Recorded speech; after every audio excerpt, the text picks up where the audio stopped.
for leading us a prayer. Hello, sound check. Praise God. Naririnig niyo ba ako? Amen. Praise the Lord. Na-adjust pa yung mic. Isa pong maulan na hapon sa bawat isa. Hindi na po tumigil ang ulan, no? Kaya po siguro absent yung katabi nyo. Praise God at nandito ho kayo. Nagtagumpay po kayo. Perfect po kayo. Amen. Praise God. Nasa pag-aaral po tayo ng the importance of living in purity. And I hope makita po natin talaga ang kahalagahan na tayo po'y bilang Kristiyano, mamuhay po tayo ng merong kadalisayan at kalinisan sa ating pamumuhay. Bagamat ang kaligtasan po ay hindi po sa gawa, ang kaligtasan po ay sa biyaya lang ng Panginoon. Subalit, paano mong malalaman na ikaw ay ligtas? Sabi po ng Panginoon, by their fruit you shall know them. Ang pagiging pure, ang pagiging holy, ang pagiging banal, na marami po ngayong mga pastors ay ayaw pong i-preach yan dahil marami po sa kanila hindi po namumuhay po doon kasi mahirap ipangaral ang isang bagay na hindi mo ginagawa. Subalit sa atin po, nakita po natin na kailangan po natin itong i-preach, ipamuhay, lalo na. Amen. Ang pagiging malinis po o banal sa harapan ng Panginoon, ito yung bunga na ikaw talaga ay ligtas. Amen. Kung hindi ka namumuhay ng sa kalinisan o kabanalan ng ating Panginoon, magtanong ka na, i-evaluate mo ang sarili mo kung talagang ikaw ay ligtas. Kasi po yung grace, yung biyaya ng Panginoon na nagligtas po sa atin, na sinabi ng Titus 2:11, 12 po, na itong grace na ito, tinuturuan tayo to say no to ungodliness and to live upright, holy lives in this present age. Ibig sabihin po, ang biyaya ng Panginoon, it empowers us to live in holiness, in purity. Kung talagang ligtas tayo by the grace of God, na libre po ang kaligtasan, magbubunga yan sa buhay ng tunay na mananampalataya, tunay na ligtas ng kalinisan, ng kabanalan sa buhay po natin. Amen. Ala ko atangga ng kain. Nakatundo, ala. Yan ako papunta ako kay mama, tundo ko. Pero alam nyo, this is very important topic po sa atin because we are living in the last of the last days. At ang Panginoon po, ang sabi niya, babalik siya sa kanyang bride, which is the church. Tayo po yon, ang church. Ang church po hindi po ang building. Ang church po, ang mga mananampalataya, babalik daw po ang Panginoon sa kanyang bride, sa church, na blameless, spotless. Kaya nga po mahalaga na tayo'y mamuhay sa kabanalan. Amen, ho ba? At kapag hindi tayo namumuhay sa kabanalan, katulad po ng mga napag-aralan natin ng nakaraan, nakakagawa po ang diablo po sa atin. Kaya nga po yung unang pinag-aralan po natin, purity is God's calling to His children. Nasabi po ng salita ng Diyos, hindi tayo tinawag ng Diyos to live in pure lives, but to purity. Tinawag tayo sa malinis na pamumuhay. Linigtas tayo upang mamuhay ng malinis. And then last week po, napag-usapan natin, purity is a source of freedom and spiritual stability. Kapag namumuhay ka pa rin sa karumihan, ikaw pa rin ay alipin ng kasalanan. Kasi sabi po sa Romans, sa napag-aralan natin last week, you are slave to the one you choose to obey. Ikaw ay alipin ng isang bagay na pinipili mong sundin. Kung pinipili mong magkasala, alipin ka pa rin ng kasalanan. Kahit sabihin mong tinanggap mo ng Panginoon, kahit sabihin mong ikaw ay nag-attend ng church. Ayan po yung verse natin last week. Kaya nga po, to be holy and to be pure is a matter of choice. You need to choose to be holy. Amen. Hindi po yan automatic. Kailangan po nating piliin. No, piliin po natin na paano tayo mananatiling holy. Piliin po nating unahin ng Panginoon. Piliin po nating paggising po natin sa umaga, huwag po niyong palagpasin yung oras na hindi ka muna nanalangin. Sa loob ng isang araw, huwag mong pabayaan na hindi mo pinag-aralan o binasa ang salita ng Diyos. Huwag kang a-absent sa gawain ng Panginoon kahit umuulan. Amen. Amen. Ako daramdaman, matutod kayo. Huwag kang a-absent sa mga CU. Amen. Praise the Lord. Ito makagising na lang. Kasi po, ang tunay na Kristiyano po, hindi po yan umaatras kahit na anong pagsubok, kahit na anong ulan, kahit na anong bagyo. Gagawin pa rin ang kalooban ng ating Panginoon. Amen ho ba? Puta balada rin maka-online. Maramdaman na katang pastor. Alitin ako ang maramdaman. Dadiretsyanda kayo. Pero makatagal ko pa. Makatagal ko pa po mag-umpisa tapa mo po. Pero ngayon po, pag-aaralan po natin, purity enables believers to be effective witnesses to others. No? At ano ba yung witnesses? Ano ba yung witness? Ang witness po, no, dito po sa ating babasahin po in the Bible, the meaning of witness or yung saksi ay evolves from a legal term for first-hand testimony to a spiritual calling to declare the truth of God and Jesus Christ. It encompasses both the act of speaking about one's experience and the way one's life bears evidence of their faith. Ang nabasa po natin, ang sabi po dyan, ang pagiging saksi witness, ito una po ginamit sa Old Testament na dapat po may 2 o 3 saksi kung merong nagkasala na karapat-dapat mamatay. There should be 2 or 3 witnesses na talagang, halimbawa po, yung kung nag-commit talaga siya ng adultery or murder, meron dapat saksi. Yung mga saksi po, ang unang babato. Doon po sa sinabi po nilang itong taong ito, o itong mga taong ito dapat mamatay dahil nag-commit sila ng kasalanan na ang sabi ng Diyos ang ganyang klase kasalanan ay dapat patayin.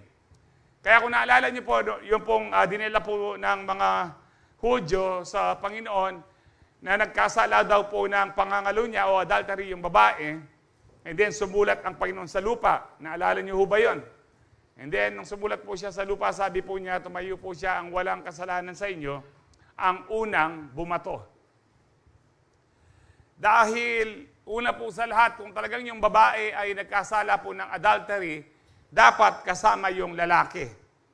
Pero nasaan yung lalaki? Kaya nga po, isa-isa po silang nag-alisan. No? At marami pa pong pwedeng i-explain po doon. But anyway, ito pong na-analyze kung ano ho dito. Ang sabi ng Panginoon, ang walang kasalanan ang unang bumato. Pero tandaan niyo po ito, hindi po natin dapat gagamitin yung katagang iyon na sinabi ng Panginoon, ang walang kasalanan, siya ang unang bumato. Kasi po, noon po, meron po akong dinisiplina na isang leader na ang sabi niya sa amin, sana kayo din hindi magkasala kanya. Sino ba hindi nagkakasala sa atin? Kaya nga sabi ng Panginoon, siya ang unang bumato, yung walang kasalanan. Tingnan niyo po yung ugali niya. Pansinin niyo, nagkasala na, tapos sasabihin niya sa amin na yung walang kasalanan daw siya ang unang bumato. Yung katagang iyon, hindi mo pwedeng gamitin. Una sa lahat, pag nagkasala ka, ang dapat mo lang gawin, humingi ka ng tawad, magpakumbaba.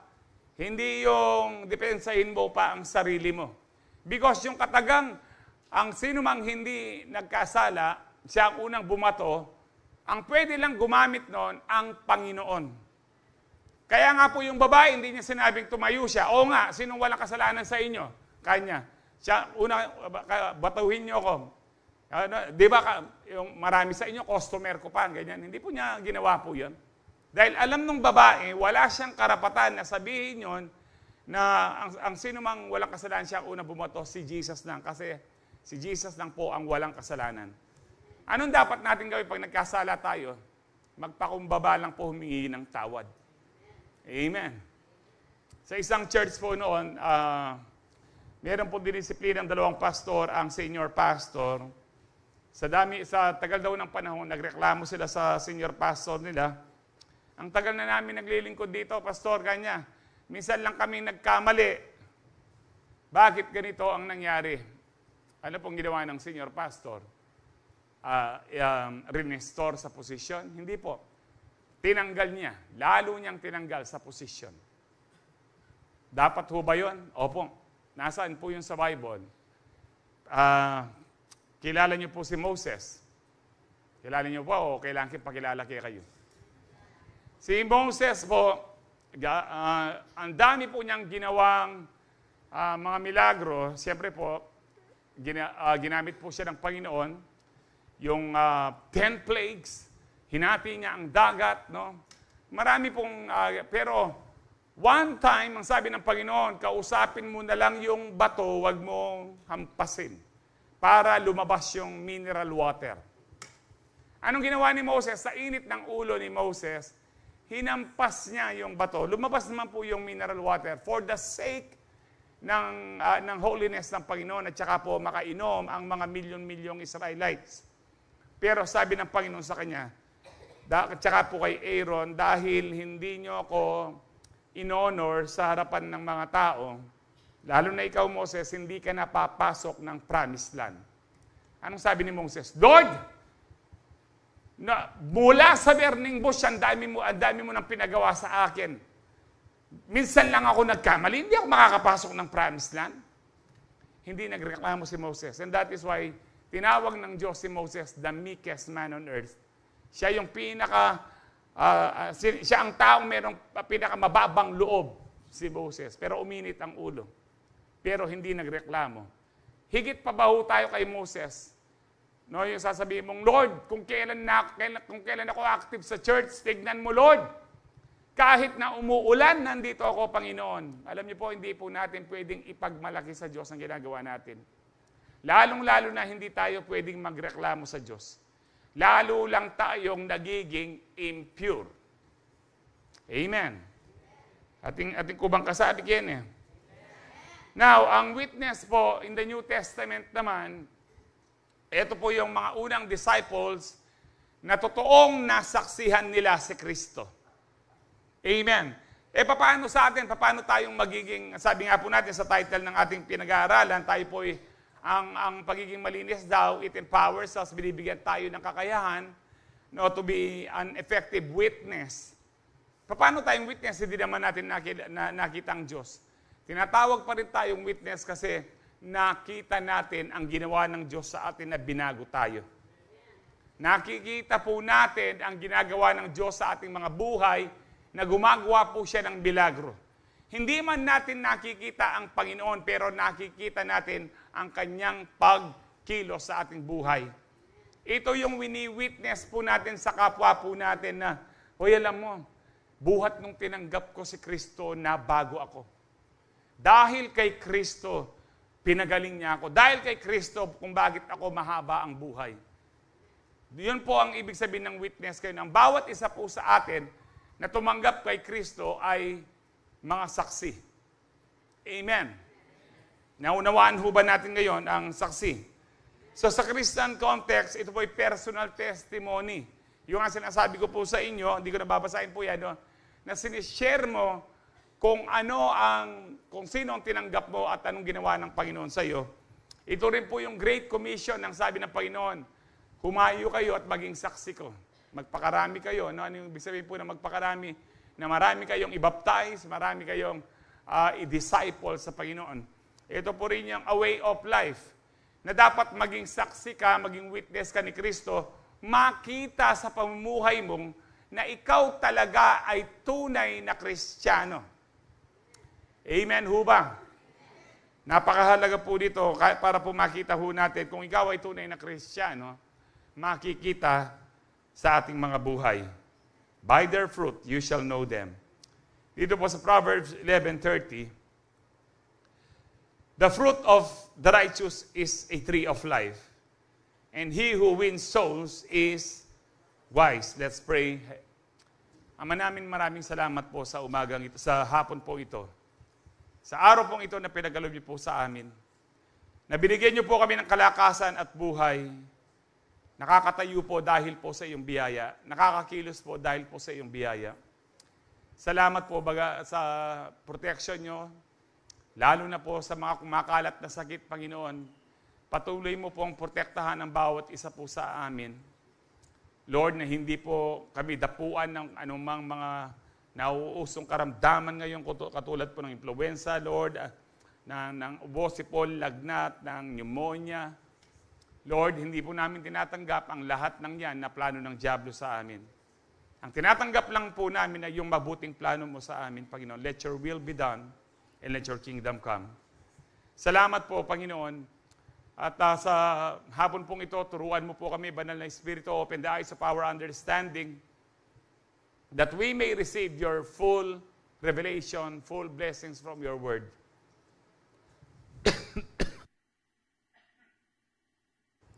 And as we believe your word, O God, I declare healing, deliverance, and salvation be upon your people this afternoon. To you be all the glory, honor, and praise. In Jesus' powerful name we pray. Ang lahat po magsabi ng Amen. Palakpakan po natin ang Panginoon. Hallelujah! Ang sabi po sa binasa po natin, the fruit, ang bunga po ng isang matuwid, no? Ng isang malinis, sino po ang righteous dito? Sino po ang matuwid? Hindi kayo makapag-amen, no? Sige na, kumpletuhin ko. Sino ang matuwid dahil kay Kristo? Amen. We are righteous because of Jesus. So sabi po dyan, ang bunga ng isang righteous person is a tree of life. Ang ibig sabihin po nito talagang masagana ang buhay mo. Alam niyo po yung tree of life na dati po ay libreng-libreng kumain ng tao, sina Adan at Eva, pero nagkasala po sila, pinagbawal ng Panginoon. Kasi po kung kakain po sila ng tree of life, hindi na po sila pwedeng i-redeem. Kapag kumain po sila, hindi na sila mamamatay at eternally condemned na po sila, kaya pinagbawal po yung tree of life na makain. Pero kung ikaw ay isang malinis, matuwid, pinabanal, na mananampalataya, ang buhay mo ay parang merong tree of life. Hindi ka magkukulang, kapatid.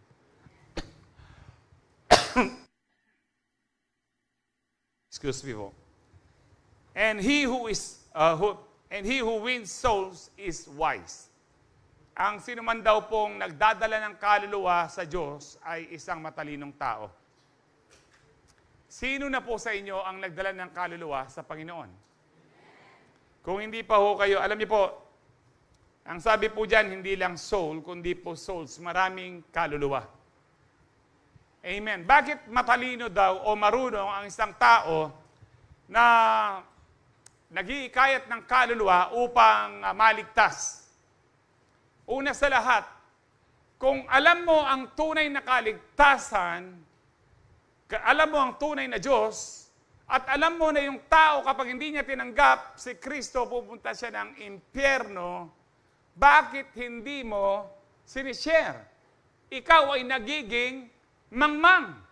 Alam mo pala yung totoo, alam mo palang pupunta ng impyerno yung tao, yung pamilya mo, yung kakilala mo, bakit hindi mo sinishare si Kristo? Ikaw ay nagiging mangmang. O ikaw ay isang mangmang. Hindi ka matalinong tao, pero kung matalino ka, dahil alam mo yung katotohanan, alam mo yung tunay na Diyos, alam mo ang tunay na tagapagligtas, alam mo ang tunay na daan, alam mong mapapahamak ang isang tao sa impyerno, ikaw ay matalino kapag sinishare mo si Kristo. Amen. Alam niyo, this is not to condemn you kung hindi pa kayo nag-share ng gospel.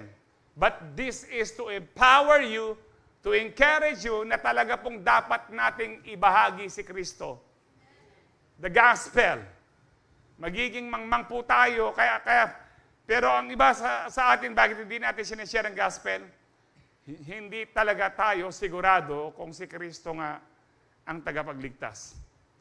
Pero alam niyo ho ba, kung hindi pa rin kayo sigurado, sa dami na po ng pinag-usapan natin patungkol sa pagka-Diyos ni Kristo, lalo na nung nakaraang buwan na siya ang Messiah according sa Word of God. Siya rin yung Diyos na lumikha. He is, I am before all things, ang sabi po niya. Before Abraham, I am, ang sabi po niya. Kung hindi ka pa rin naniniwala na siya ang Diyos, no, wala na akong magagawa sa iyo. Ang pwede ko lang sabihin sa iyo, wala ka nang makikitang tunay na Diyos dahil isa lang ang tunay na Diyos. It's your choice to believe. If you really believe that Jesus is the only Savior, the only God, the only Lord, you need to share Jesus. Otherwise, you are a fool. Isa kang mangmang. Sa Calvary Temple, wala pong mangmang. Kailangan i-share natin si Jesus.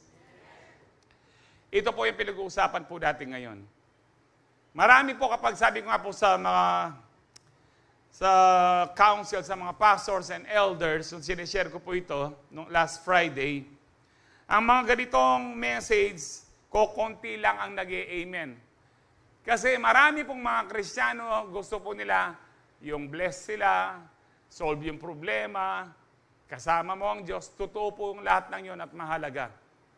Pero kung tatanungin niyo po ang Diyos, ano ba ang tinitubok ng puso ng Diyos? Para po sa inyo, mahalaga ba ang tinitibok ng puso ng Diyos?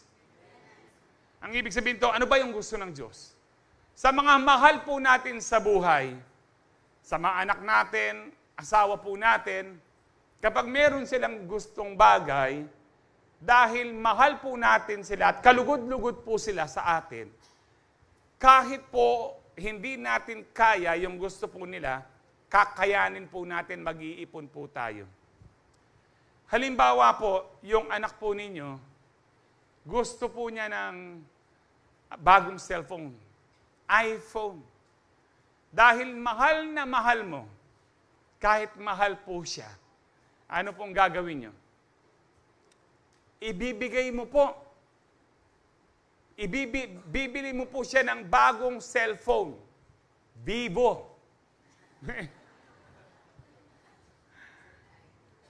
O kaya Oppo para maging magalang. Pero no, kidding aside po, ibinibigay po natin. Amen? Lalo na, siyempre, kung di ka kuripot, sa bagay, depende po sa magulang. Meron pong magulang, kahit meron siya pambili, kuripot pa rin. Wala po nag-amen. No?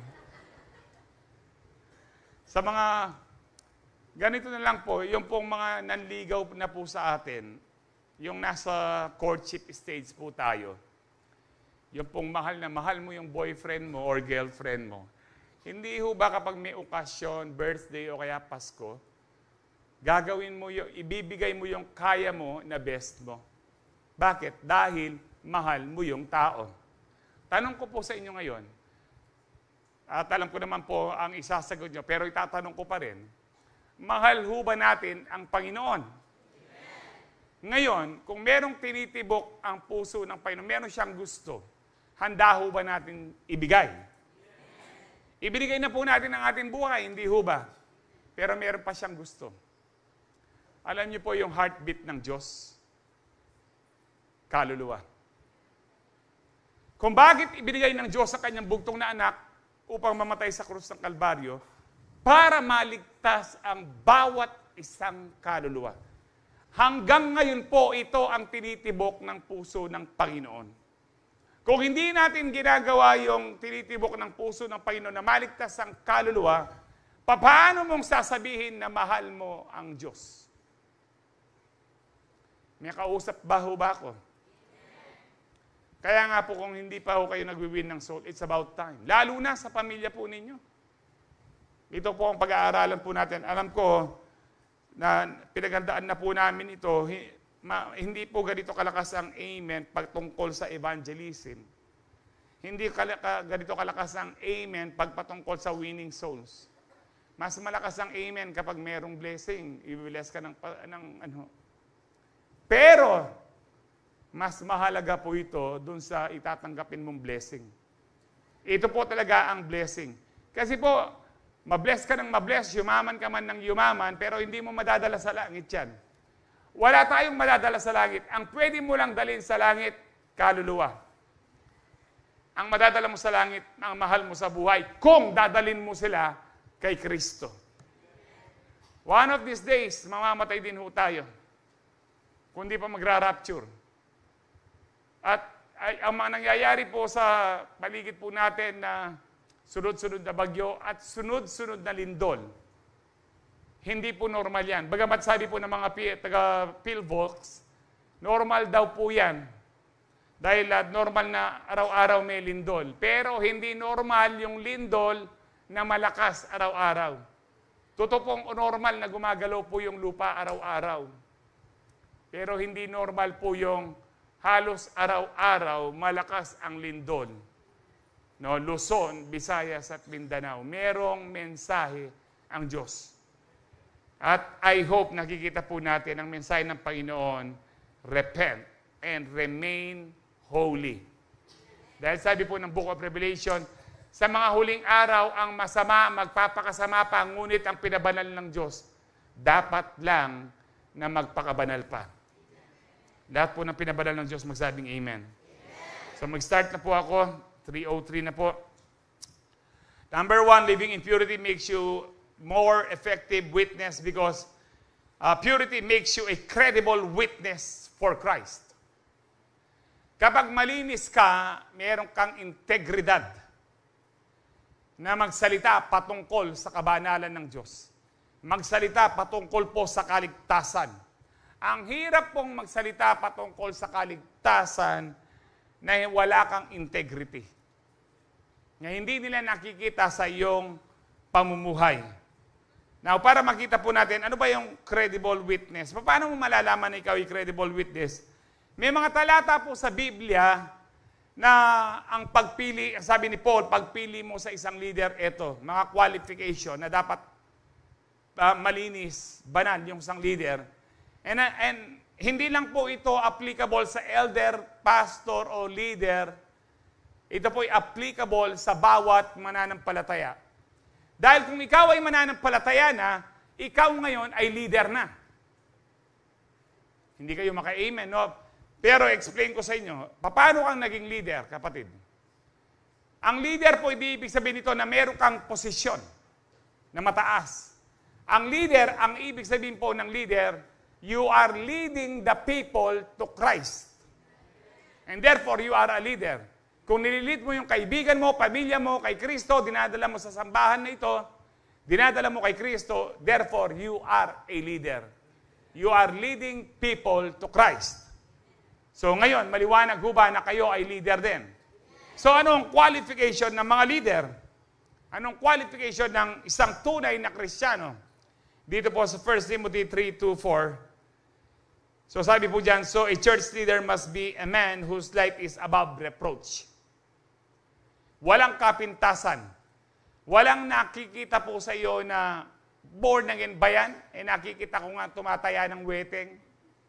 Naririnig ko nga nagmumura, nagchichismis pa. Dapat po ang buhay po natin, pamuhay natin, above reproach. Madali pong maging saksi, mag-witness, mag-share ng gospel kung tayo'y walang kapintasan. He must be faithful to his wife. Kung meron kang asawa, tapat ka dapat sa iyong asawa. Lahat ng may asawa, magsabing amen. He must exercise self-control, live wisely, and have a good reputation.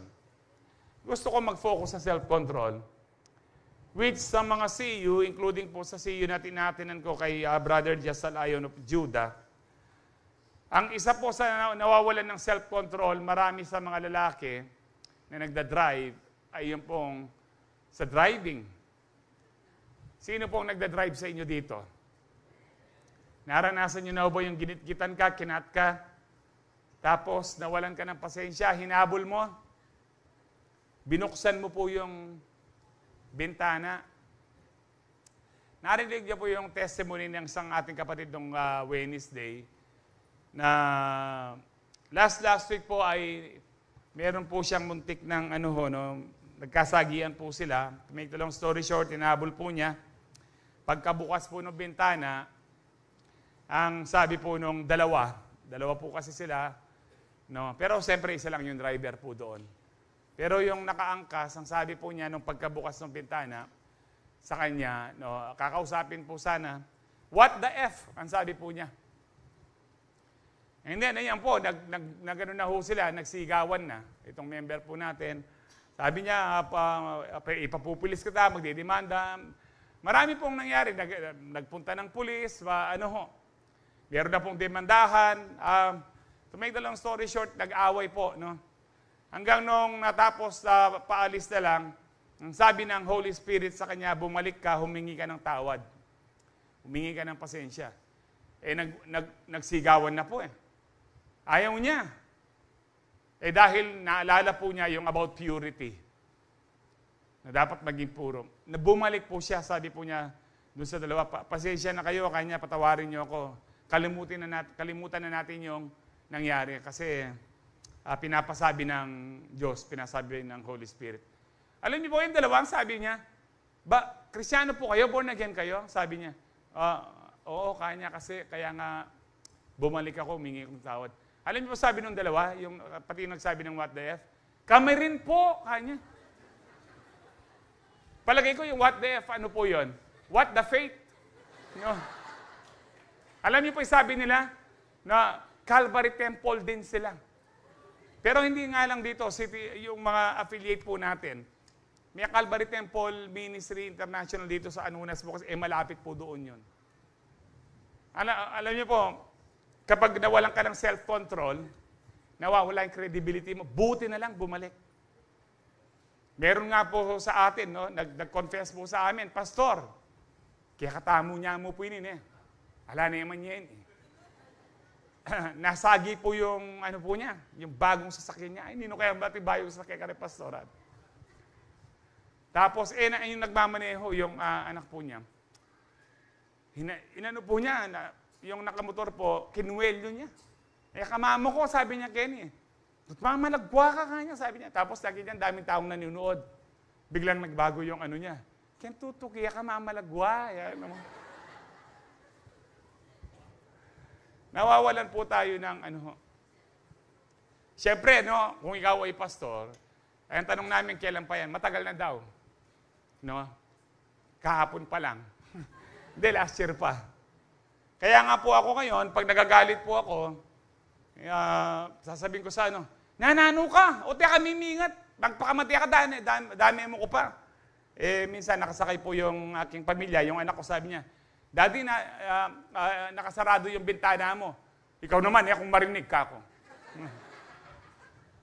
Pero I thank the Lord, no? May mga ilan na pong nagmura sa akin sa driving. Yung mga yung mga checkpoint, Holy Highway, mga namamasada, tricycle. Minumura po ako, kumambalo ng gewa ko. At ang ginawa ko lang po, hindi ko binuksan yung bintana para hindi ko na lang talaga marinig. Pero alam ko, minumura ako. Ang ginawa ko po, habang nag-ano po siya, papaalis, nakismile lang po ako. Alam niyo po yung galit na galit, tapos ikaw, sa isip ko, nanong gewa ko kaya Ken eh. Dati po pinapatulan ko, napakahalaga po na ano.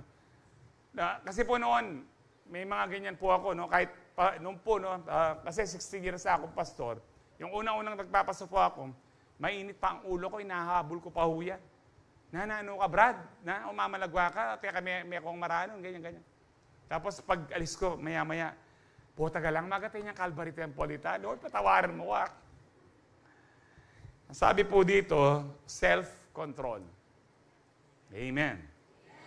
Kahit po sa bahay nyo, kung wala kang self-control, kung ikaw yung Kristiyano, halimbawa, babae, lalaki, kung ikaw yung Kristiyano, hindi mo maikayat yung iyong pamilya dito sa church kung mainitin ang ulo mo. Yung halimbawa po, makanyanan na maningula, makanyanan na paulit-ulit. May nakit na kang mumuran kay bating ulam, prito.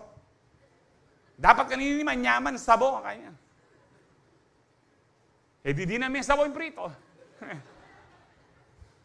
Hindi mo sila maikayat kung mainit ang ulo mo. Wala kang self-control. It's very important po yung ugali po natin para mahikayat natin ang pamilya, kaibigan, kakilala. Okay lang kung di mo kakilala. Hindi niya alam. Pero yung mga kakilala po natin, katrabaho, kaklase, ano naman po yan, hindi po sila maniniwala kapag hindi, dahil wala tayong good reputation. Ano pa po, sabi, para malaman po ninyo, mag-attend po kayo ng CU, itanong nyo sa forerunner po ninyo. Kung may mga tanong kayo, hindi alam ng forerunner, itatanong naman po yan sa pastor. We do not promise you na alam po namin lahat dahil hindi po namin talaga alam lahat. Pero kung basic doctrines lang, alam po namin sagutin dahil nasa Bible yan. Huwag kayong magtatanong na wala sa Bible. Alam niyo po kasi minsan nagnunood po ako ng dating daan. Ako may nga malambat na yun eh. Isang tanong na it's a foolish, stupid question. Tinanong niya kay Eli Soriano, meron mo bang puwit ng Diyos? Ano pa? Petulan, ano naman segutan? Kahit po yung tanong na kung ang Diyos ang gumawa sa atin, sinong gumawa sa Diyos? That is a stupid question. Diyos nga siya. Bakit siya? Ang tawag nga sa kanya, He is the Alpha and the Omega. The beginning and the end. Amen. Kumbaga po, Alpha, A. Di ho ba ang Alpha, it's A. Kung ang ating pong, yun po kasi ang alphabet po ng Greek, alpha to A to O. Tayo po A to Z. Ngayon, kung tatanong mo sa teacher, ma'am, bago po ang letter A, ano po ang nauuna sa letter A? Mamuting-muting, ala talagang makanyan. Yung A, yun na ang una. Kung ang Diyos ay alpha, siya na ang una. O hindi mo na pwedeng itanong na. Kung papatulan natin yun, kung halimbawa, kung merong tatay ang Diyos, meron siyang uncle, meron siyang Lord, mayari.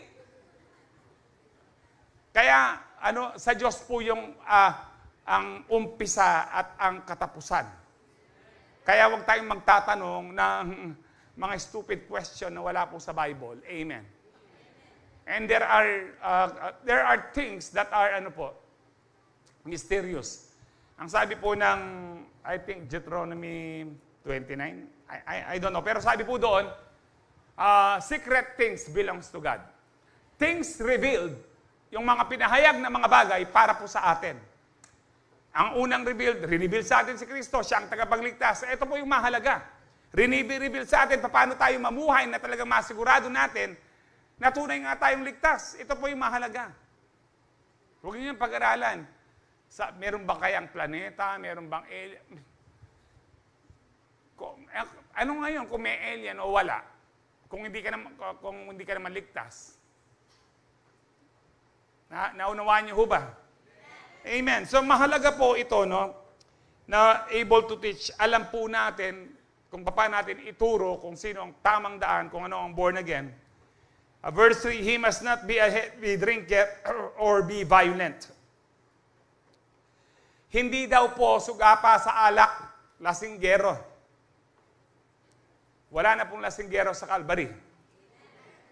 Amen. Ditak na mo, pastor. Bagay, kalalasing mo pa yata niyang piyestang nabalin. Mapagpatawad din man yung ginawa. Ito po yung mahalaga. Paano mong isi-share si Kristo na lasing ka, umiinom ka? Alam niyo po bakit ko nasasabi ito? Ginawa ko na po ito nung nag-aaral pa ako, nag-aaral pa ako. Sinishare ko si Kristo habang may hawak pong, noon po, medyo mahirap ang buhay. Kapag naka-red horse ka na, big time ka na. Tig-isa isang red horse lang kami. Pag wala ng red horse, siyempre yung mura na lang, emperador na lang. No. Ayun po yun. Pero maniniwala ba kayo sa isang taong lasing na sasabi niya, pare, yung tunay kaligtasan ni Kristo tanggapan mo Shot me, pare. Walang maniniwala po sa iyo. Habang suray-suray ka, at amoy suka ka na, amoy kanin baboy ka na, mamauna kang kanyo. Some, and not love money. Hindi po pala away. Gentle po. He must manage his own family well, having children who respect and obey him. Amen. Mahirap po yung mismong pamilya mo walang respeto sa iyo. Sinasabing born again, pero hindi po makita sa pamumuhay po natin. Now, sa Titus, inulit po ni Paul ito. Halos pareho lang din po, Titus 1:6-9. An elder leader, yan po ang ibig sabihin po, must live a blameless life, above reproach, walang kapintasan. Ito po, sabi din dyan, faithful to his wife, and his children must be believers who don't have a reputation for being wild or rebellious. Dapat po, didisiplina po natin. Yung kanina, may respeto ang ating mga anak. A church leader is a manager of God's household, so he must live a blameless life. So inuulit-ulit po ni Paul ito. he must not be arrogant or quick-tempered. No, hindi po siya mayabang or mainitin ang ulo.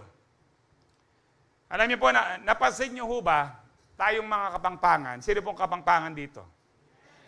Sabi nila yung mga kapangpangan, pag nagsalita daw, walang letter H. Hindi naman lahat. No? Yung mga kapangpangan, tayo po, aaminin niyo ba marami sa ating kapangpangan, mayayabang? Paratot. Amen? Mamiblas kang masanting, andiyan nga kang pera. Eto pa, kapag kumain kayo sa labas, sa restaurant, ayaw mo yung simpleng mga pagkain lang. Ay, yan mo yung order mo, dagdagan tapa. Bakit? Hindi dahil kaya mong ubusin yon.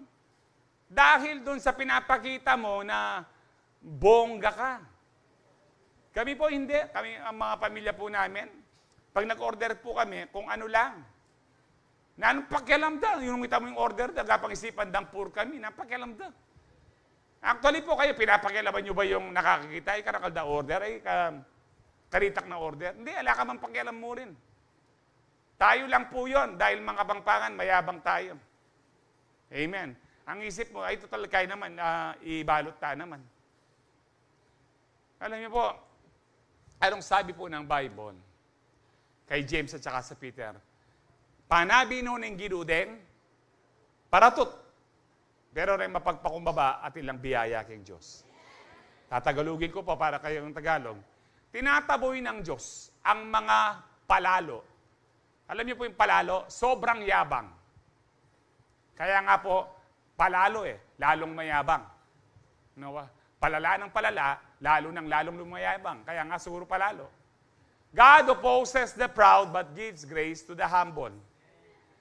Maniniwala ka ba sa isang tao, kapag mayabang ka, nagsishare ka ng gospel? Alam mo, buhat nung naging Kristiyano ako, ayan, nakabili ako ng sasakyan. Alam mo ba, maikahit mo ba yung tao na nagmamayabang ka at pupunta siya na kay Kristo? Hindi po. Ang pwede po natin, kapag ikaw yung nagpapakumbaba, pwede mo lang sabihin, buhat nung tinanggap ko si Kristo, nagkaroon na ako ng kapayapaan sa buhay ko. Na bago ng ugali ko. Hindi na mainitin ang ulo ko ngayon. Hindi na ako high blood. Amen. Mainitin pa ba ang ulo? Kahapon po, naikwento ko na po ito. No? Total, narinig na ng tatay ko po ito kagabi.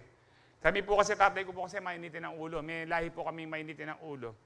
Nung nasa San Luis pa po kami, wala naman pong, hindi usong running water, ang gripo, bomba. Hindi po niya mapalabas po yung tubig. Tagal-tagal po. Tinitignan ko lang po siya. Siguro mga nasa 5 years old pa lang po ako noon. Sa init po ng ulo niya, pinagmumura niya yung tapos pinaghampas po niya ng batya tsaka ng mga timba. Anong nangyari sa batya at timba? Nasira. Maya-maya po, lumabas po siya, nagbihis. And then, hinintay ko po siya dumating. Nung dumating po siya, meron na pong bagong timba, may sticker pa. Saka po, may gastos siya. Sino po sa atin yung ganyan, pag mainit ang ulo mo, nakakasira ka ng Tapos, nung pabira, ba't ginawa ko to, yun, may sira yan. Yung iba nga, sa sobrang init ng ulo, pati cellphone, hinahampas O ito, nasira yung iPhone mo. O ngayon, bumili ka ng bagong cellphone, hindi na siya iPhone, Oppo na lang. No? So tuloy po natin, no, na-evaluate nyo ba yung ugali po natin ngayon? Napakahalaga po nito, magkita po natin. Nung pinag-aaralan ko ito, no, nga pala, no, dapat ka pala ganito ako, dapat pala ganyan ako. May self-control. Ano pong sabi po dyan, not a heavy drinker, na sinabi na po ni Paul kanito ito, violent, dishonest with money. Rather, he must enjoy having guests in his home. Katulad po kanina kay Timothy ito. He must love what is good. Mahalin natin kung ano ang mabuti. Amen. Hindi na, alam niyo po, ngayon po tinatawag nila yung masama na mabuti at yung mabuti na masama. Ang sabi daw po nila, mabuti na yung, okay na yung lalaki sa lalaki, babae sa babae, kinakasal, and so on and so forth. Iba na po ngayon, masama na po. At sa atin po mga Kristiyano, kung saan ba dapat manggaling mabuti? Walang iba kundi sa Diyos lang. Dahil ang Diyos lang ang mabuti. Sinasabi nila pag-ibig yon. Sino ang dapat magsabi kung anong pag-ibig? Diyos lang po, kasi ang Diyos ay pag-ibig. Kung wala ang Diyos, saan mo kukunin? Kung hindi sila naniniwala sa Bible, hindi sila naniniwala sa Diyos, saan nila kukunin yung kabutihan at saka po yung pag-ibig? Ang ibig ko po sabihin, paano po nilang i-define? Paano po nilang bibigyan ng kahulugan? Ano ang mabuti sa kanila? Hindi ho ba?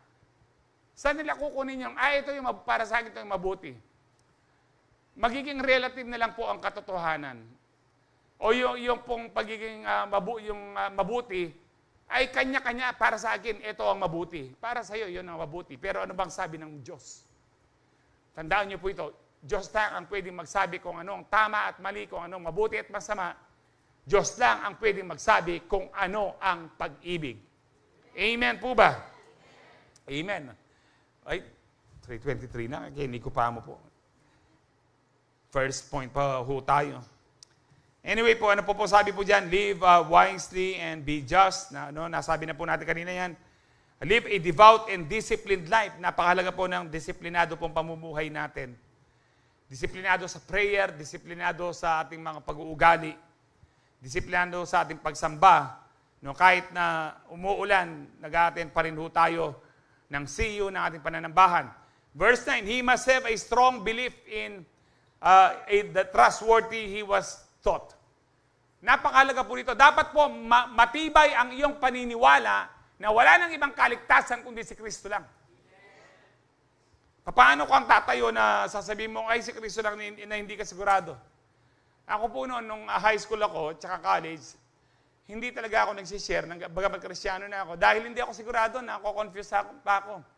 Si Kristo nga ba talagang tagapagligtas? Si Kristo nga ba ay nako-confuse ako sa mga kaibigan kong Iglesia ni Cristo kasi sabi nila, o Iglesia ni Manalo, sabi po nila, si Kristo ay tao lang. Dahil hindi ako nagbabasa ng Bible, pero nagbasa ako ng Bible, napatunayan ko na si Kristo ay Diyos na nagkatawang tao. Hindi siya tao lang. Kaya po, mas matindi na po ngayon, lalo na po ako, pastor na po ako ngayon, na talaga pong matibay ang aking pananampalataya na hindi po na po ito magbabago, na walang ibang Diyos, walang ibang tagapagligtas, walang ibang daan kundi si Kristo lamang. Dahil walang ibang may-ari ng langit, ang pangalan niya ay Jesus. Amen. Dapat po matibay po tayo doon. Then, ang sabi po dyan, he will be able to encourage others. Credible ka na para mahikayat mo ang iba with wholesome teaching and show those who oppose it where they are wrong. So, maintain a life of purity with the help of God's grace. Once you lose your integrity in the eyes of others, they will never listen to you again. Kapag nasira na yung reputasyon mo, nasira na yung pagiging Kristiyano mo, nasira na yung integridad mo, napakahirap na pong ibalik po yan. Makikita po natin yan dito sa pinangaral ng Panginoon sa Matthew 5:13-15. Sabi po dyan, you are the salt of the earth, but what good is salt if it has lost its flavor? Tayo daw po yung mga asin, pampalasa, pang-preserve. Napipreserve po ang kabutihan dahil sa mga Kristiyano. Nananatili pa rin po yung mapayapa ang mundong ito dahil po sa mga mabubuting Kristiyano. Tayo po ay asin. Nagiging maganda pa rin ang pamumuhay natin dito, masarap pa rin po ang buhay dito dahil sa mga Kristiyano. Isipin niyo po kung lahat ng tao masama na. Katulad po nung panahon ni Noah, 8 lang po yung matuwid. Billion po yung mga tao po noon. Pero 8 lang ang naligtas dahil 8 lang ang matuwid. Kaya tayo po yung mga asin. And then, kung mawala daw po yung panlasa, yung lasa ng asin, yung alat ng asin, may babalik pa ba ito? Sabi ng Panginoon, hindi na. It will be thrown out and trampled underfoot as worthless. Itatapon na lang ito, tapak-apakan na lang. And then, sinunod bigla ng Panginoon, you are the light of the world. Tayo yung mga ilaw ng sanlibutan. Ang sabi po dyan, like a city on a hilltop that cannot be hidden, no one lights a lamp and then puts it under a basket. Instead, Hindi daw po natin tinatago ang pagiging ilaw natin. Ang lamp na ito is placed on a stand where it gives light. No? Nasa poste po siya na nagbibigay, sabi po dyan, it gives light to everyone in the house. Dapat nakikita yung mabuting papamuhay po natin. Kung sa, ano po natin, kaya nga sabi yan, kung sa susunod na mga talata dyan, hindi ko na nilagay, let your light so shine before men, that they may see what? Your good deeds. And glorify your Father who is in heaven. Now, alam niyo po, kapag nawala na po ang ating, yung reputasyon, wala nang maniniwala po sa atin. Kung sa pamilya mo sinasabi mo, dapat ganito ka, ganyan, ganyan. Tapos one day, umuwi ka, suray-suray, o nakita ka sumusugal, walang maniniwala sa atin. Example na lang sa aming mga pastor, maniniwala pa ho ba kayo sa akin kung nahuli niyo po akong nagchichicks? Mamuhay tayong may kabalan. Let us be faithful. Kung nakita niyo po akong pumasok ng kasino, naglaro, nagsugal, maniniwala, hindi na ho. Kaya nga po yung pastor na nagkasala, sabi ko sa mga pastor, pag nagkasala na tayo, hindi na tayo pwedeng i-restore sa position natin. Pwede tayong maligtas pa rin, mag-attend pa rin, maglingkod pa rin, pero hindi ka natatayo sa pulpito. Magagalit lang ang tao, pagtatawanan ka lang. Kaya ito yung sinabi ng Panginoon itatrampol ka lang, aapakan ka lang, na parang asin na wala ng lasa. Kaya nga po, mahirap nang maibalik, lalo na sa aming mga pastor. Mahirap na pong maibalik. Nasa Bible po yun, nasa Bible. Kanina, si Moses. Sabi ng Lord, binastos mo ako, hindi mo ako ginalang sa harapan ng tao. Hindi mo sinunod yung pinagawa ko sa iyo. Hindi ka na pwedeng maging pastor. Hindi ka na pwedeng maging pastor ng mga Israelita. Hindi ka na pwedeng maging leader, Moses. Sa araw na ito, mamamatay ka na, kukunin na kita. Kaya nga po yung pagiging leader, kailangan po, kung tayo nagli-lead ng soul, ingatan po natin, whether tayo pastor o hindi, leader, forerunner o hindi, ingatan po natin ang ating reputasyon. Dahil tayo ay ilaw. Tayo po ay tinitignan ng ating mga kapwa kung tunay tayong banal. Tignan ko nga kung banal nga. Tignan ko nga yung pagiging born again yan. Tignan mo yung born again. Binigyan ng red horse, gustong gusto pa. Ikaw naman, kahit na iinom naman ako ng red horse, pagkikita ko na born again pa rin ako. Pinag-pray niya yung red horse, Panginoon, salamat po. I-bless mo po itong iinumin ko. Pwede ba yon? Hindi po pwede po yon. Hindi mo pwedeng yung baluktot. Alam niyo po, meron po tayong member, dati po siya sa sa ibang church. Meron silang pastor, hindi po dito ito, no? Sa ibang lugar. Itong pastor pong ito, bumibili po siya ng beer. Malayo pong lugar, kung dito po, taga rito siya, bumili daw siya ng beer sa Dao para hindi daw siya makilala. And then, ang sabi po niya sa tindahan, hindi siya pinagbubuksan.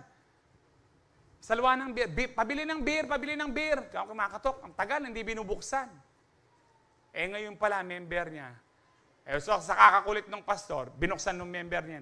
Ano po yun, pastor? Kanya, ay pabili ng beer brand, kanya. Nung bumalik po siya, sabi po niya sa mga kainuman niya, puro beer brand po, gatas yung yan, laklakin nyo yan at magtai kayo dyan, kanya. Dahil, bakit po? Napahiya. Talagang binigyan naman po siya ng beer brand para mapalusot.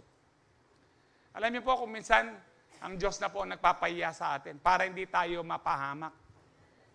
Mapapansin nyo na kung kailan ka naninigarilyo, bigla mong nakita yung taga-church mo. Kami po, ako po, ilan na po yung nahuli ko dyan. Hindi ko yung kinokondem kung naninigarilyo pa po kayo ngayon. Basta labanan nyo pong patuloy. Kung umiinom pa kayo ngayon, hindi ko po yung kinokondem, pero hindi ko yung inihikayat. Uy, sabi ni Pastor, okay lang, makayo nagsasabihan, kung makiramdam ka masalese. Butas ang kanan mo ko. Alam mo po, minsan meron pong yung kinakausap mo, tapos tinago niya yung sigarilyo sa niya. Habang nagsasalita niya, hindi niya alam, umuusok sa balat ng ulo niya. na parang halo. Tapos habang kausap mo, tinitingnan mo yung nasa ulo niya. Pero makita mo, meron siya kumisyak na nahiya. Ang mahirap dyan, nakita ka niya, ay pastor, kanya, kamusta ka na, pastor? Lamarano rin makanyan. Kung may mga bisyo na hanggang ngayon, parang pinaglalabanan niyo pa yung paninigarilyo, pinaglalabanan niyo pa yung okay lang po yan. As long na pinaglalabanan niyo hanggang mawala na. Pero nung 5 years na, paglabanan niya pamurin. Hindi yun paglabanan nito, enjoy yun eh. Amen. Pero kung pinaglalabanan mo pa rin yung sugal, balo nung paglabanan niya ba yung sugal? Huwag ka lang kasi pupunta doon sa mga manalbeko mo, pastor, lalawin ko kung anong sotay kayang ibaldog, ganong makanyan. Pangabagya, makikain na ka. Ay hindi na alam, bakas kuha na. Mag-ingat po tayo. Amen. Alam niyo po yung kwentong na-born again siya, dati siyang active sa fields. Sabi niya, ngayon born again na ako, yung mga chicks ko, kanya, ng mga babae, sa fields, alam niyo yung fields? Anong tawag dyan? Walking street. Binalikan niya. Para anong motibo niya? Para i-win sila.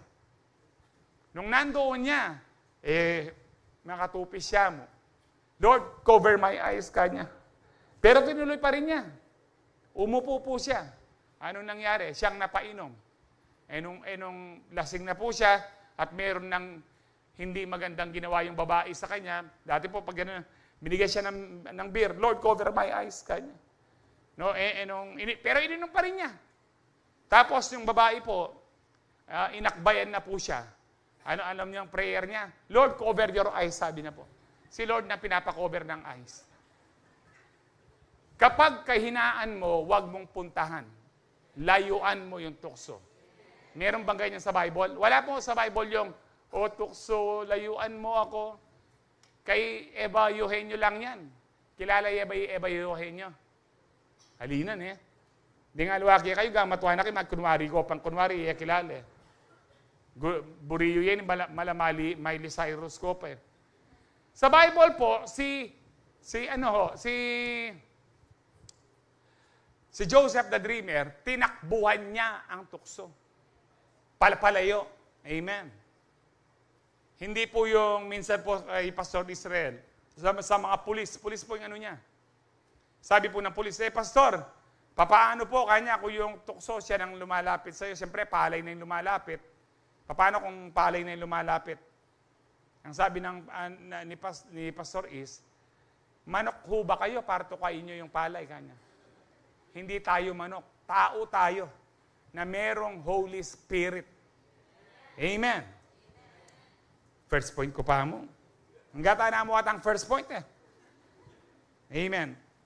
So, as salt and light, we shine brightly when we live pure lives. Amen.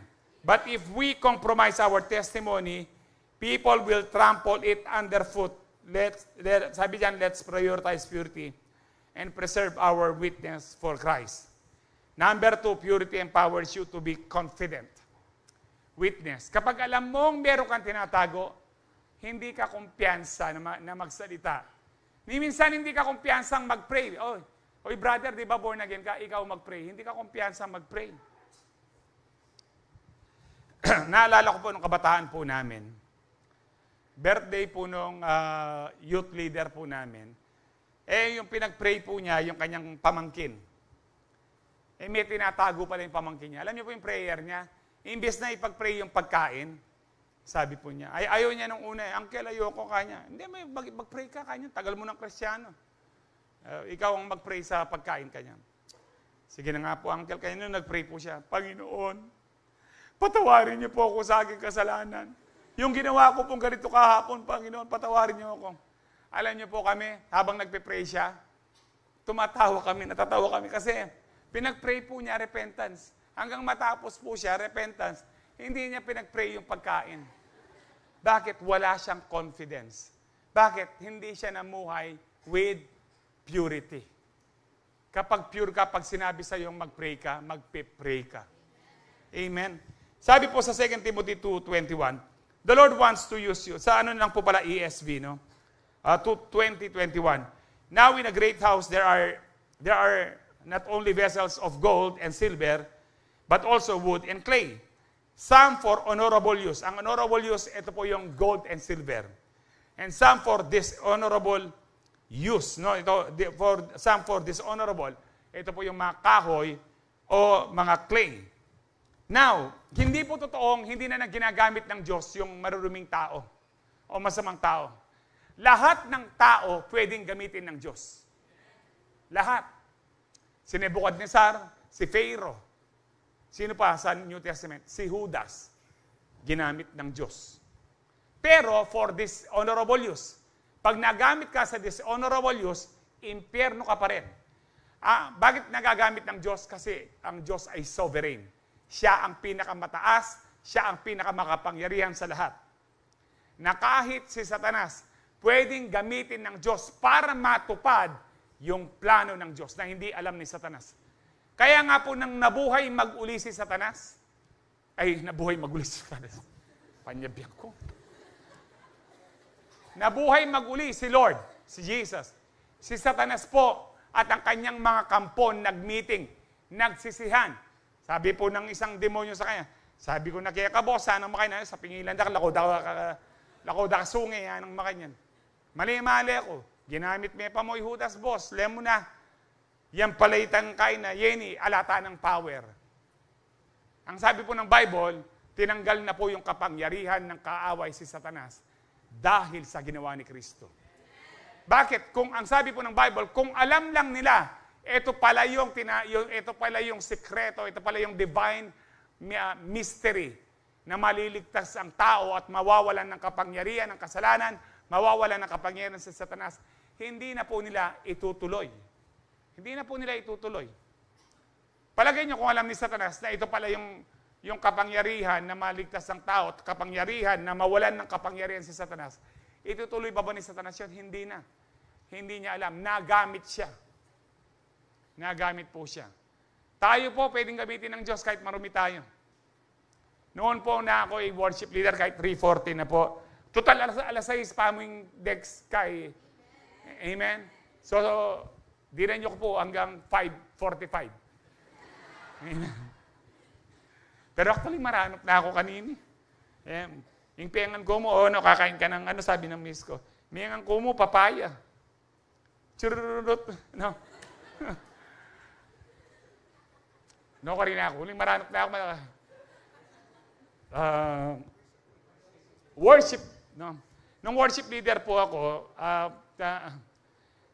yung mga ina-assign ko pong mga worship leaders, sasabihin po, Brother Manny, ako makakapag-worship yan. Hindi ako makakapag-worship. Kasi nagkasala daw sila. Ang tatlo pa lang ang po noon, 7 o'clock, 10 o'clock, tsaka 6 o'clock. Lahat po yun ako nag-worship. Ang problema, sabi ko sa Lord, Lord, ako rin po nagkasala, paano yan? Walang maglilid. Ang sabi ng Lord, only by grace. Kaya noon, Lord, sabi ko, only by grace. Inaawit ko pa po yun, only by grace can we enter. Only by grace can we stand. Alam niyo po, lahat tayo nagkakasala pa rin. Amen. Ang mahalaga po nito, meron tayong pusong gusto nating mabago. Meron tayong puso na gusto natin na patuloy tayong maging katulad ni Kristo. Hindi yung humingi ka ng tawag ngayon dahil linggo, paglabas mo dyan, manunood ka na naman ng pornography, maglalasing ka na naman, hindi ka tunay na Kristiyano yan. Amen po ba? So for this honorable use ka, para maging honorable use ka, anong gagawin mo? Para meron kang confidence na maging witness. Kapag ikaw ay witness, that is for honorable use. Sabi po sa verse 21, therefore, if anyone cleanses himself, kung lilinisin ng sarili niya itong taong ito, na from what is dishonorable, kung dati ka sa dishonorable, linisin mo ang sarili mo, papaano? Confess your sins before God. If we confess our sins, He is what? Faithful and just to forgive our sins and purify us, cleanses us from all unrighteousness. Lilinisin po tayo ng Panginoon. Basta't sabihin mo sa Lord ang iyong kasalanan. Amen po ba? Ngayon, pag lininis mo na ang sarili mo sa prayer, he will be a vessel for honorable use, set apart as holy, useful to the master of the house. Ready. Sabi niyo po, ready. Ibig sabihin po na ready, confident na ikaw ay gumawa for every good work, especially winning souls. Ganon din po sa 1 Peter 3:15. Sabi niya, instead, you must worship Christ as Lord of your life. And if someone asks about your hope as believer, always be ready, always be confident to explain it. Katulad ng sinabi ko sa inyo kanina, dapat alam natin na explain ang ating pananampalataya, ang pagiging born again. But do this in a gentle and respectful way. Keep your conscience clear. Dapat malaging malinis ang konsensya. Then if people speak against you, they will be ashamed. Mapahiya po sila. Dahil alam mo, malinis ang konsensya mo. When they see what a good life you live, because you belong to Christ. Makikita po nila na malinis ang pamumuhay mo. Mapapaya po sila kahit sinisira ka po nila. So living in purity keeps you ready or confident to share your faith and witness for Christ. 1 Timothy 4:11-12. Command and teach these things. Don't let anyone look down on you because you are young. But set an example. Sabi niyo po, set an example. Batang-batang pastor si Timothy. Siguro marami sa kanya, nag-struggle siya, may mga matanda na minamaliit siya. Pero kaya sabi ni Paul, don't let anyone look down on you, maliitin ka, but set an example for the believers in speech, in conduct, in love, in faith, and in purity. Kung ikaw ay inaalipusta dahil born again ka, hindi ka dapat gumanti, but set an example sa iyong pananalita, sa iyong behavior, no, sa iyong pag-ibig. And ano pa po sinabi po diyan? In what? Hindi ko rin ako mawala yan. In faith, sa pananampalataya, and in purity, set an example. Sinabi din po niya kay Titus, and you yourself must be an example to them by doing good works of every kind. Let everything you do, lahat ng sasabihin mo, dahil lahat ng ginagawa mo, reflect the integrity and seriousness of your teaching. Kung ano yung ginagawa mo, dapat makita sa iyong mga ginagawa. Teach the truth. Bible lang ang ituro mo. Yung Word of God lang. So that your teaching cannot be criticized. Kung Bible lang ang tinuturo mo, hindi po mag-criticize yan kasi ang Bible, ang Word of God, yan lang po ang perfect na salita ng Diyos. Amen. Then those who oppose us will be ashamed and have nothing bad to say about us. It gives you the confidence to witness when you walk the talk. You can talk the talk, but can you walk the talk? Ibig sabihin po niyan, yung bang sinasabi mo, papamuhay mo ba yan? Amen. Sabihin mo sa katabi mo, walk the talk. Kung ano po ang sinasabi mo, ipamuhay mo. Minsan po, nakukwento ko na lang po ito dahil oras na. Sa Galatians po, si Peter po, nagkasala po sila. Si Peter na nagpagaling sa shadow lang po niya, nagkasala naman, naging hipokrito, sabi po ni Paul. Kasama si Barnabas at ilang mga Kristiyano. Pinagalitan po sa pagmumukha nila sa harapan ng maraming tao. Dahil dumarating po yung mga Judaizers, habang nakikikain na po ng karne, nakikikain po siguro ng dinuguan, mamangan niyang tinta ni Peter. Meko, yan yung datang lapureng dumating yung mga Judaizers. Sino mga Judaizers? Ang Judaizers po, ito po yung mga Hudyo na naniniwala kay Kristo, but at the same time, mix ang doctrine nila para mataligtas ka, dapat magpatuli ka. Umalis si Peter, pinagalitan ni Paul. Dahil naging hipokrito sila, sabi po, I oppose them to his face, ang sabi nga po dyan. Then, ang sabi po dun sa verse 14 na lang, no, sabi dyan, if you, though a Jew, live like a Gentile, sabi po dyan, not like a Jew, how can you force the Gentiles to live like a Jews? Kasi nung una po, ang mga Kristiyano, mga Hudyo lang. Kung kayong mga Kristiyanong Hudyo, paano mo mahikayat yung mga Gentile na hindi Kristiyano na maging Kristiyanong Hudyo? Para po tayo. Kung sasabihin mo, kaya ako umuupo, nakikiinuman, pastor, para iwin sila. Hindi mo po sila mawiwin kasi nakikita nila mali ang ginagawa mo. So your faith and action should be consistent with what you preach and believe. Yung ating ginagawa at ang ating sinasabi, yung pananampalataya natin, dapat consistent po yan Balo yun, nilalanggam na ako dito. Ang daming langgam po. Masyado akong sweet. Number 3, last point, before we take the Holy Communion. Purity manifests the presence of the Holy Spirit. Alam niyo po, mabilis pong mag-manifest ang Holy Spirit kapag ikaw ay pure. Yung pong kapag ikaw ay nag-pray, magtataka po yung pinag-pray mo, na, ay, ang sarap po ng prayer niyo, nadama ko po, nangilabot po ako. Kahapon po, dinala po ako ng ating mga kapatiran, 3 mag-aasawa po, 3 couples po, dinala po ako sa St. Luke's para po nga ipatingin ako. No, at may mga procedure na dapat gawin po sa akin, no, ipag-pray nyo na lang po ako sa leading ng Lord. Pero to make the long story short po, nung nakausap po yung doktor sa St. Luke's, no. Ang ganda po ng St. Luke's, Balamo Mall. Para po siyang hotel, sa sobrang ganda po niya, pang mayaman. Siyempre po, mayaman tayo dahil anak tayo ng Diyos. Kaya tayo dinala ng ating mga kapatid doon. Saguli po niya. May storbo ko karinin kaya masyado ko at ang sweet na yan. At sabi ko doon nung una, sabi ng Panginoon habang nagsasalita ako, o katulad ng ibang doktor, ipag-pray mo yan. Lord, kako, taga St. Luke's yun. O yan mo, ano mo taga St. Luke's. Opo Lord, kako, biro mo ako. To make the story short, pinag-pray ko po siya. Sabi ko, Doktora, pwede ko po kayong pag-pray. Pinag-pray ko po. After kong pinag-pray, yung sabi nga po ng mga kasama namin, yung pagmumukha niya parang gumaan. And then sabi po mismo ng doktor, yung pong prayer niyo kanya, I think sapat na po yan para mapagtagumpayan namin ang araw na ito. Alam niyo po, mahalaga. Kung hindi po ako sumunod sa Lord, naging impure na ako, maging lamaran ko pa, maging pastor ko pa, tatakot kong pag-pray kung gan doktor yan. Sabi ko pa mo, ang gampang President Bongbong o rin senador, nung nga kairap ko lang, pag-pray ko lang. Pati po reta ang contractor, pag-pray ko lang. Kaya ba't sabihan ko, balato ako. Biro lang po yun. Lamarana naman ni Pastor Pachema Kanyano naman. Kaya nga po sabi ng Matthew 5:8, Blessed are the pure in heart, for they shall see God. Ito po ay literal at figurative. Figurative po, hindi man po natin makita ng literal ang Diyos ngayon, pero nakikita natin ang Diyos sa buhay natin ngayon. Nakikita niyo ba ang Diyos sa buhay po ninyo? Ako po nakikita ko ang Diyos sa buhay ko. Kung paanong ilang beses na niya akong liligtas sa kamatayan. Ang dali pong mag-share dahil kapag alam mong kumilos ang Diyos sa buhay mo, yung pamasabi mong, alam niyo po, ako po, alimbawa po sa dialysis, nasasabi kong, ikaw pala yung pinakamatagal na mag-dialysis, hindi halata, sabi po nila.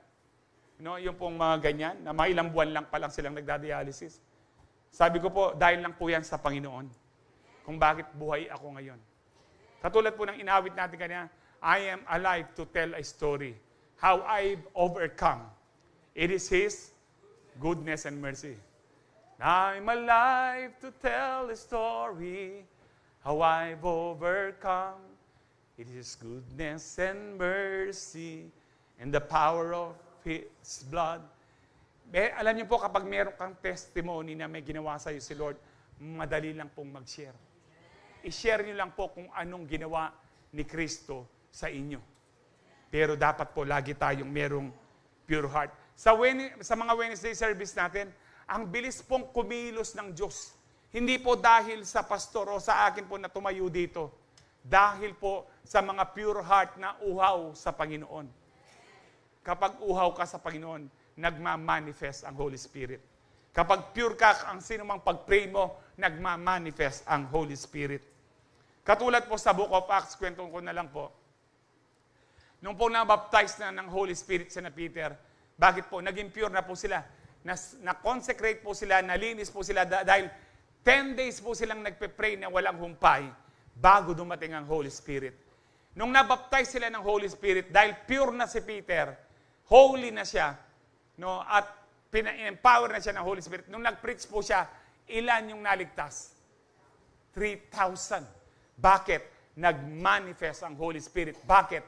Naging pure na si Peter. Na dating itinitwa ang Diyos, naging pure siya dahil in-spend po niya ang kanyang oras, 10 araw, na nananalangin kasamang 120 na disciples. Kaya nga po sa Acts 4:31, after they prayed, nanalangin na naman po sila, the place where they were meeting was shaken, And they were all filled with the Holy Spirit. Nabaptize na po sila, na-fill na naman. It is very important kahit nabaptize ka na, kapatid. Araw-araw, linggo-linggo, magpa-puspos ka pa rin ng banal na Espiritu. Bakit? Sabi dyan, nung na-filled sila ng Holy Spirit, they spoke the Word of God boldly. Kung minsan parang naduduwag tayo, dahil hindi tayo puspos ng banal na Espiritu. Kahit po sa oras na ito, sa ating panalangin mamaya, pagtanggap ng banal na hapunan, papuspos po tayo ng banal na Espiritu. We can be pure and holy when we pray to the Holy Spirit. Sino pong gusto mapuspos ng Holy Spirit? Mag-pray lang po kayo. Meron po tayong kapatid, hindi siya mapuspos po dito. Ang ginawa po niya, sa bahay po, nagkulong sa kwarto, nakipag-date kay Lord. Dati pong hindi tumatayo dito. Dekada na po siyang Kristiyano, pero hindi siya tumatayo dito. Pero nung na-born again po siya, malakas ang loob po niyang nagsishare dito, nagsishare sa mga kakilala niya, kamag-anak niya. Bakit? Naging pure na po ang buhay niya dahil napuspos po siya ng Holy Spirit. You need the Holy Spirit. We need the Holy Spirit. Amen.